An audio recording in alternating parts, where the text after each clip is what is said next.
Hello folks, my name's David Edgar, I'm the host of Heart and Hand, the Rangers podcast, and I'm joining you tonight after Rangers defeated Hibs by 1-0 here at Easter Road on a very, very cold night, but a very important one in terms of the title race. I think that this was a fixture a lot of people would have looked at in terms of Rangers potentially dropping points, but a very professional second half display by Rangers saw us over the line.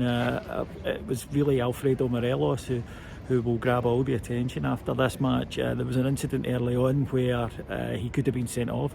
To be honest, at the time it didn't look like much in the ground, so it's only afterwards seeing the close-ups, etc. But it's something that's in his makeup. I don't think it's ever going to change with him, and I think he's a bit like Diego Costa in that regard. I think you just have to take that off with the smooth, and he showed what he can do in that second half with a beautiful goal that proved to be the winner to get the 3 points.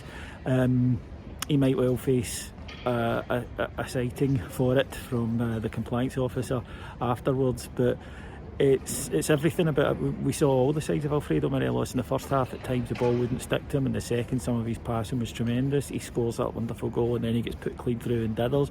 It was just every single 4 seasons in one day performance from Alfredo tonight. But some of the other Rangers performances tonight were superb. The manager had gone with a more solid midfield of Ryan Jack coming back in for Yanis Hadji alongside Glenn Kamara and Stephen Davis, and I thought that the three of them were excellent, but Glenn Kamara in particular was just magnificent, I felt, tonight.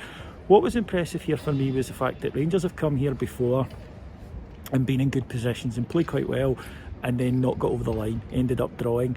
And I think you can see the difference in this team, in the maturity that it showed tonight. It made sure it did go over the line. Philip Helander, I thought, was absolutely brilliant tonight, and another clean sheet. Getting away, because Hibs were working ever so hard tonight. They were stodgy and they were tough, and they made sure they could have had a red card themselves. I don't think the media will focus on it. There was a couple of incidents, but in particular I thought the Porteous one was the one that stood out for me as a potential red card, but I doubt very much will be made of that. I suppose you could say that all things being fair, then everyone who did something will get cited, but we'll wait and see on that.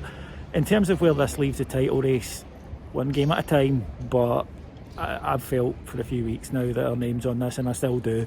I think that this was a difficult fixture. This was a fixture that I think Rangers fans were entitled to look at and go, oof, that can be difficult. The pitch wasn't good at all, and Rangers did what we needed to do, found a way to win and headed on. So a fantastic victory, and the 55 celebration gets ever closer.